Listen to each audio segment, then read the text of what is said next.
Hi guys, you are on Miami Jewels and it's Margarita Skypin, and in this episode we're going to talk about rubies. Everything you need to know about them. What are rubies? What are some of the good ones? What are some of the bad ones? How to identify a good one? How to buy a ruby? Anything that you need to know with regarding to a gemstone ruby in order to make a wise decision, whether you're wanting to know more about this gemstone or wanting to buy it online or thinking of a project with a ruby. So stay tuned. We're going to cover a lot of information, but really quickly the way I like it, super down to the topic every time. So ruby. For centuries, this has been known as gemstone of the kings. I want to say for centuries, there's been reference to a large history that carries with rubies. Queens and kings, all of them possessed rubies. It is one of those stones that in the old days actually, in many cases were valued more than a diamond. It's very interesting, but a lot of royal families in the old days owned more rubies and sapphires and emeralds than they did diamonds, just because, you know, diamond was not the king of the stones. It just happened to be that way once Bergs had their marketing campaign launched, and I have a video about that if you want to click on it below. But really, diamond was just a diamond, it was just a stone. So rubies and emeralds and sapphires were a lot more valued, I want to say, and they were more admired. And the reason they were more admired, in my opinion, is because if you look at a ruby, it is always so different. You know, you've got pink rubies, dark red rubies, you have rubies that have purplish pink color, which sometimes I can stare at rubies for just such a long time, just because it's such a versatile stone, such a beautiful stone that for centuries has been a token of, you know, sexuality, love, and passion. And a lot of princesses out there and kings would win the heart of that girl by giving her something with a ruby. Ruby was always such a love stone. In my opinion, it is so true, because once you look into those red colors, once you look inside of a ruby, I always feel this warmth, this love. I have never seen a ruby that would, you know, show me its cold side. And I love gemstones, so for me, gemstones really speak. Like, I could feel a lot of energy from different gemstones. And so with rubies, I don't think I've ever seen a ruby that didn't quite give me that warmth. You know, every ruby I see is just giving me that warmth. Even some of the ones that are really included, I still find them very beautiful and giving me that interesting warmth. I'll tell you a stone that doesn't always share that warmth with me. That's an emerald. Emerald can be warm, but can be super cold, in my opinion, just when you look at it, when you perceive a stone. I don't know if everybody's like that, but I get a lot of vibes from different stones, maybe because of the color, maybe because I'm around them more, but I do. But let's get back to rubies. So it is a stone of passion. It is a stone that comes from many places like Thailand and Burma and Tanzania and India and USA. The ruby is so versatile and known worldwide. Now, I would say about 10 years ago, it was a lot easier to buy a ruby than it is now. And the reason for that is because there has been so many changes in terms of the market as whole. Like, we have the diamonds and the lab-grown diamonds now. We have the rubies and the lab-grown rubies. We have the synthetic rubies. We have so many other things that are called rubies that have nothing to do with a ruby, but we do have them on the market. So I find that the market is just so saturated with things that are non-rubies that to find a one beautiful natural ruby just been super hard. And choosing a ruby online, in my opinion, is one of the hardest things that you can do today. I find every other gemstone is easier to find than a ruby. And the reason for that is because a lot of the times rubies are not only not natural or lab-grown, the ones that are on the market, they're also heavily enhanced with color, enhanced by clarity enhancements, and all these things are making it harder because you can come across beautiful pair of earrings and they could be cheap, maybe like, let's say $500 for quite a substantial ruby earrings. That is cheap. Just clarifying that. So if you see 1 carat studs and they're like $400, $500 and you're like, wow, this is a really good price, why not? There is 99% chance that there's something wrong with them. And I'm not saying wrong in the sense of they might be fake, not necessarily, but they might be clarity enhanced. And clarity enhanced is exactly what I'm talking about. It is when you would have inclusions inside a ruby that you would take out and put different silicone or resin or other substances so that the appearance of the ruby looks better. okay? Or color enhancements, which is the same thing. You'd make a treatment in order for the color to come out and be more red and beautiful or pinkish or whatever the desire is. There are a lot of rubies like that. They're inexpensive. I mean, most gemologists consider them just as good as fake. And I've had this conversation with a lot of different people, a lot of different jewelers. I don't consider them fake because to me, they did come from Earth at some point. The fact that they came from Earth and they were included, and the people that are in the industry took out some inclusions and put, a substance in there, to me doesn't make them fake. They're just, to me, just clarity enhanced rubies, and that is all. I think that if you're going for appearance, like you love ruby for its appearance, you want those red pair of earrings or pink pair of earrings, and you don't really care in a sense that it's, been clarity enhanced or color enhanced, you just love the appearance and love the look, go for it, because there's no difference in a sense of appearance. But if you're looking for natural ruby,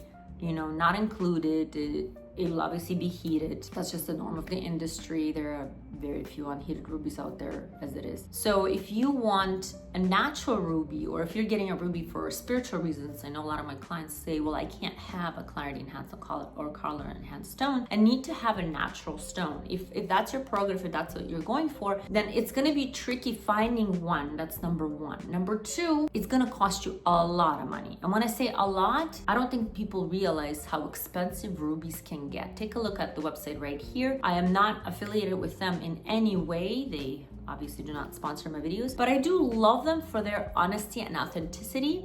I have bought rubies from them, and I love the fact that every ruby that comes from this website I can trust and know that it is in fact authentic. However, they sell authentic natural rubies with no enhancements of any kind, and you can see the pricing right here. It can go anywhere from $2,000 to $50,000 depending on what size you're looking for, how included it is. So in my opinion, you really need to talk to yourself about what are you looking for. If it's the ruby look you're looking for, you can find plenty on the market that are clarity enhanced. Some sellers do say that, some don't. You can always clarify, is this a natural ruby or a lab grown ruby? Is this clarity enhanced ruby? I know that when I approached a few sellers online and asked that question, okay, you have these pair of studs, I can see that they're clarity enhanced. I know you won't, but I could see that. So I've asked them in messages, are these clarity enhanced? They were able to say, yes, these are clarity enhanced rubies. They will come with a certificate that will say that they're clarity enhanced. So you can ask those questions. Some sellers do say it, some don't.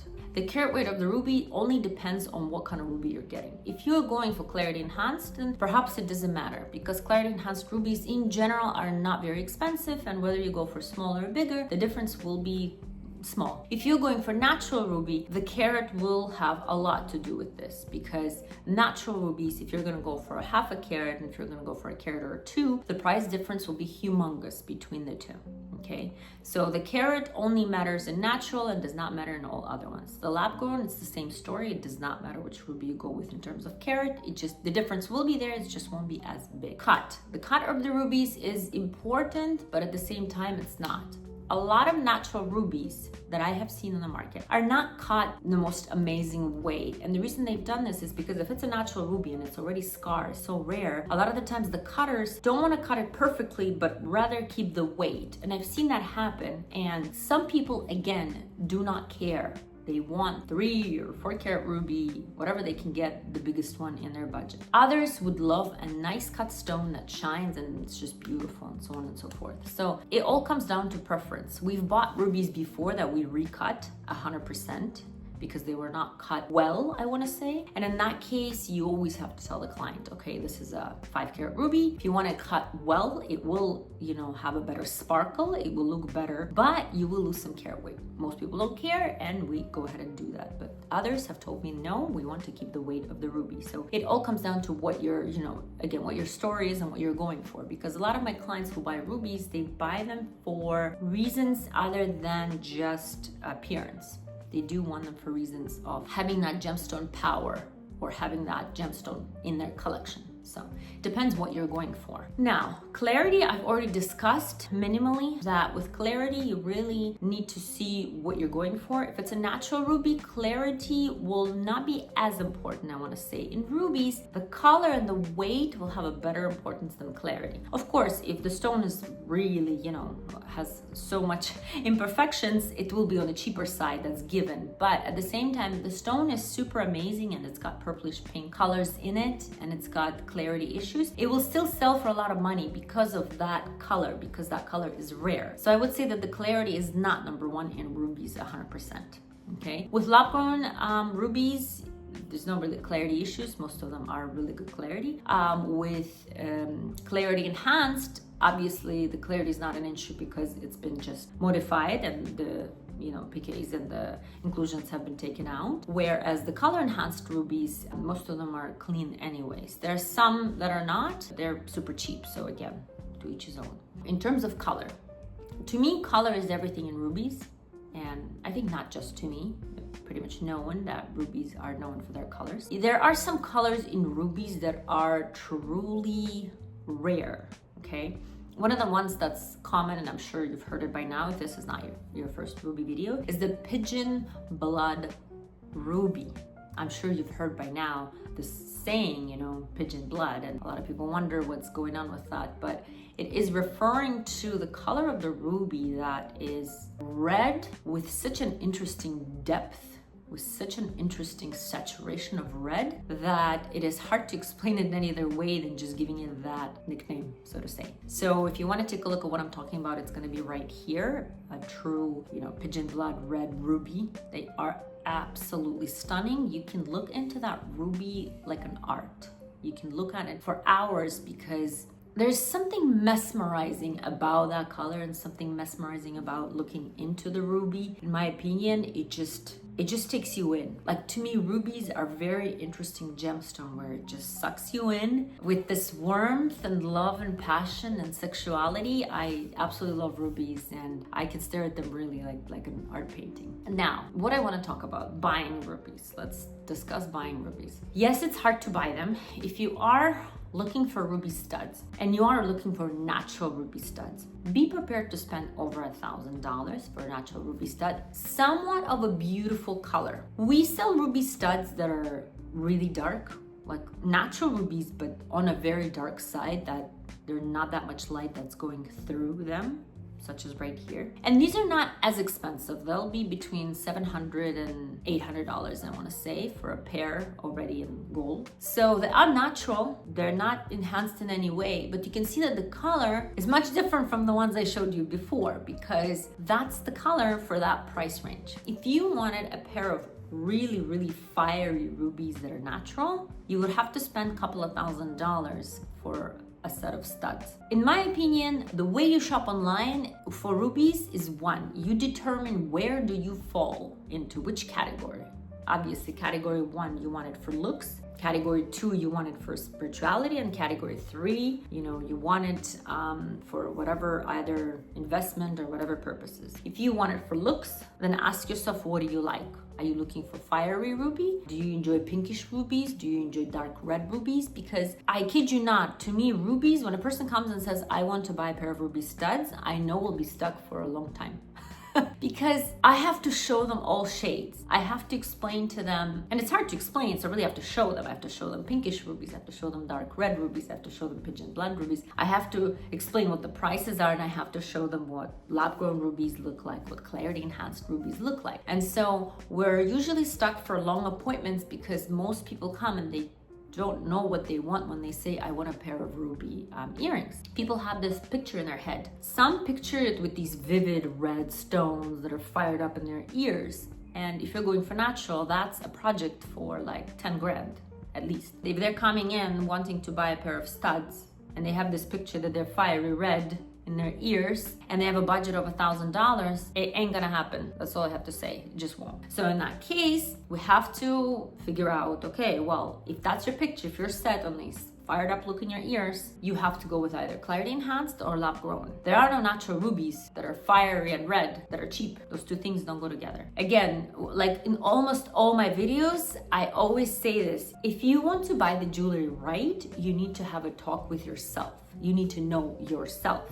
I have an excellent video about knowing yourself and jewelry collections that's going to be down below if you want to take a look. The start of your ruby shopping should be with, what do I enjoy? If you're enjoying dark rubies, you are kind of in the winning spectrum, because you can still find some nice dark natural rubies for a fraction of a cost, because they're just not as desired, and so they are available for cheaper price. If you want natural rubies, you know, you want them fired up and you want them red, or you want them purplish pink or pinkish red, but nice and natural with a lot of fire, then of course you'll be prepared to spend a lot of money, because colored rubies is absolutely everything. It's Margaret Skypen. I hope you learned something new, and I hope you're gonna enjoy shopping for rubies. If you have a question you want to ask me, email me. I'll always answer all my inquiries from everyone around the world. info@miamijewels.com. It's my way of giving back to you guys. So if you do have a question, please email me. I'll see you in the next episode.